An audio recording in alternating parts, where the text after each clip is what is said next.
Seguimos hablando de la necesidad de reformar la ley de contrataciones públicas y hay un tema de tiempos aquí, doctor Ritter. Bueno, este es un tema siempre recurrente, el tiempo, porque la planificación siempre se da en función del tiempo que falta para que termine el mandato del presidente. Anotaba a Carlos Gasnell que se hubiera podido esperar unos 2 meses. En 2 meses más 48 meses sí no alcanzaba el presidente Varela. Ahí no alcanzaba el presidente Varela a cortar la cinta. Y que es a la larga lo que muchas veces manda en estas contrataciones. Y yo comparto este malestar, que a veces se trata de borrar con ciertos formalismos que parecen más bien circenses, como la de esconder en la bóveda y traer la bóveda para que el público vea que nadie la ha visto y que esa sea la expresión de la transparencia con que se hizo. Me parece que es un poco infantil el argumento. Pero yo lo que quería aprovechar es los panelistas que tenemos es para plantearlo de otra manera, y es si es la ley o solo la ley la que tiene la culpa. Si el problema está en la sábana solamente. Si el problema está en la ley, y lo quiero hacer, lo quiero aprovechar para hacerlo de esta manera. En la semana que hoy termina, parte de ocupó el día de reflexión que decretó el presidente Varela por la muerte del excontralor Carles. Y uno no puede dejar de pensar que nosotros hemos tenido contralores, aquí tenemos a uno, que actuó con la misma ley que actuaron otros y sin embargo los resultados fueron distintos. O sea, la misma ley con la que actuó el profesor Rubén Darío Carles fue con la que actuó Gioconda de Bianchini, y nadie puede dudar de cuál fue transparente y cuál no. Entonces, si es verdad que hay algunos agujeros en la ley que permiten este tipo de cosas, yo pregunto también, ¿no hay un poquito más de voluntad política para poder corregir algunas cosas aún con la legislación que tenemos? Lo digo, por ejemplo, en esta línea, en lo que sucedió en la línea 2 del metro. Puede que ahora se diga que el hecho de que uno de las personas que participó en la evaluación había sido contratista de Odebrecht, y ahora han salido con unas explicaciones realmente ridículas, que no había ni que no existen conflictos de intereses, y puede que hasta se llegue a determinar que jurídicamente no había conflicto de intereses, pero eso no se puede, aunque la ley sea clara, cuando hay una verdadera intención de incumplirla o de violarla, se va a hacer. Igual que aunque la ley sea opaca y la ley tenga agujeros, cuando hay intención de tapar esos agujeros y de todas maneras actuar con transparencia, se puede hacer. Yo lo único que percibo, y no lo digo a título de crítica de los panelistas, es que me parece que le hemos echado demasiado la culpa a una cosa abstracta que se llama la Ley de Contrataciones Públicas, y hemos dejado de lado la gente que las aplica y la forma como la están aplicando. Bueno, yo misma tomo la crítica porque yo he estado reiterando el tema de la Ley de Contrataciones Públicas, pero es un buen punto el que hace. La fiebre no está en la sábana, sino en el funcionario, por así decirlo, en la persona que toma esa decisión y en la voluntad política. Yo coincido totalmente con la última afirmación de Ritter, porque definitivamente no fue solo la ley de contratación pública la que permitió todo ese saqueo que se dio sobre el país por vía de las contrataciones que ya todos conocemos, sino que fue la ausencia institucional de la Contraloría General de la República, esa entidad, a fin de cuentas, independientemente de las leyes buenas o malas, o de lo permisivo, o de lo ágil que se pretende hacer, es un deber del Contralor General de la República cuidar el patrimonio público. Yo recuerdo, a mí me vinieron con una adenda de casi 8 millones del Hospital Santo Tomás, cambiando los equipos que se habían contratado bajo la excusa de que había equipos más modernos, y les rechacé la adenda. Les rechazaba las adendas a todo aquello que fuera más del 5%. Excepcionalmente, el Puente Centenario se hizo adendas eran 9, 10 millones de 92 millones. O sea, también hay un parámetro ahí de porcentaje. Yo no te voy a aceptar a ti una adenda del 30 ni el 40% de la obra, porque significa que algo estuvo muy mal. ¿Tú cómo vas a hacer eso? Entonces, también la actitud del ente fiscalizador es vital. No bastan las leyes, es la aplicación de esas leyes, porque en las leyes siempre los que quieren corromper o quieren corromperse buscan el resquicio, buscan el aparato.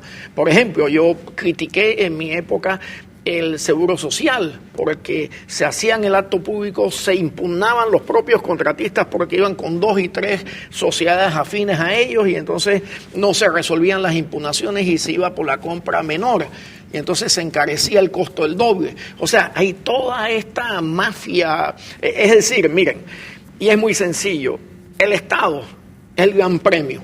Mucha gente, empresarios y demás, ven el Estado como un medio de riqueza.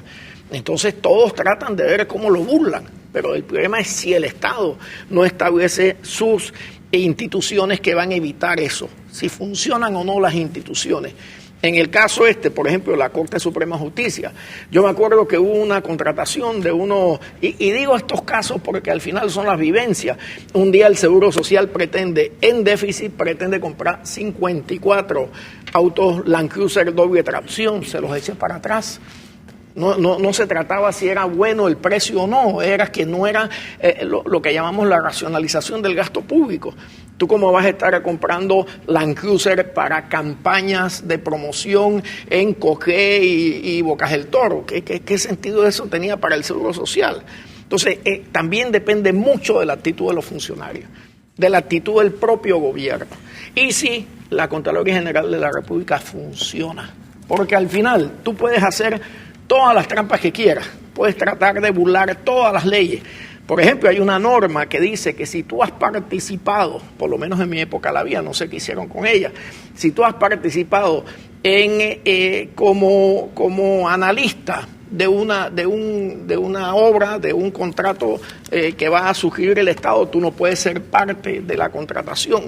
Esas son normas éticas. Tú no puedes ser quien hace el estudio y además participar, como pasó en el Puente Centenario, cuando trataron de que la empresa que había hecho la limpieza de los campos minados, fue la misma que le estaban dando el contrato por contratación directa.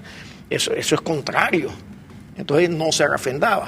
Entonces, depende mucho de la Contraloría esta materia. Fernando, ¿usted coincide con esa visión, con la voluntad política Totalmente apropiada y las instituciones apropiadas? Por ejemplo, en el caso de ese integrante de la comisión evaluadora, que además fue consultor de la compañía ganadora, con la legislación actual sí hubiese podido detectar e incluso sancionar y separar para que no haya ese conflicto de interés? Si hubiese la voluntad. Es que no debe haber conflicto de interés en esa y en otros aspectos de los procesos administrativos y de contratación del Estado. A ver, en Chile, por ejemplo, hay una ley, el caso del presidente Piñera, que tenía que hacer entregar en fideicomiso sus empresas mientras era presidente. O sea, él no podía seguir siendo eso que Martinelli se ufanaba de ser el superempresario del país y al mismo tiempo ser el presidente de la República. Y de comprar empresas mientras Ahora, ¿por qué no hay una norma que prohíba las empresas creadas de la noche a la mañana para contratar con el Estado? Si eso fue lo que más pasó en la pasada administración. Así es. Por ejemplo, ¿por qué permitimos que, a pesar de que entiendo que la ley de la Contraloría no fue modificada, permitimos que la Contraloría fuera institucionalmente deshuesada? O sea, aquí hasta el Instituto de Estadísticas Nacionales. Después de la noche a la mañana, los sociólogos, los estadísticos, de pronto ya no se podía confiar en las cifras que esa institución, que es una de las instituciones republicanas más importantes del país, no se podía confiar en las cifras que ellos estaban produciendo. O sea, una cosa tan grave como esa. Entonces, ¿por qué el Ministerio de Economía y Finanzas evadió la ley de presupuesto?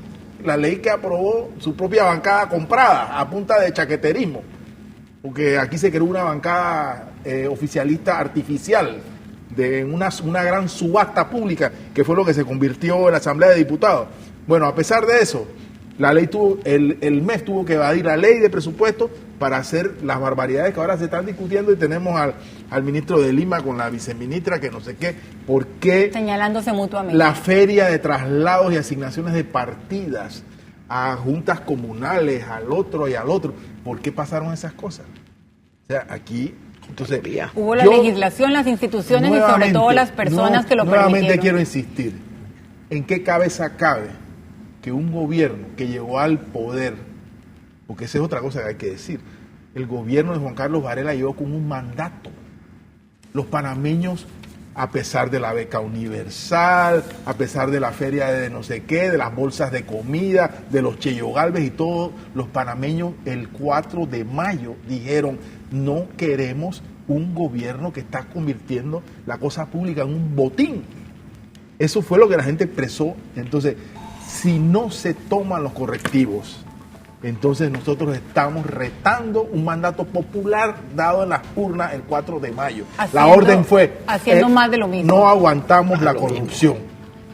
Entonces, incluso me atrevería a decir, puede que el presidente, él, no cometa ningún acto de corrupción, o su gabinete, o quien sea, pero no se justifica, incluso si eso llegara a ocurrir, si nadie en este gobierno comete un acto de corrupción, no se justifica que conservemos las mismas reglas corruptas que permitieron la corrupción en el gobierno anterior. Bueno, muy bien, cierre de bloque. Vamos a evaluar en el próximo bloque si ese mandato de mayor transparencia y lucha contra la corrupción y acabar con la discrecionalidad se está verdaderamente cumpliendo en el actual gobierno. Usted quédese en Radar.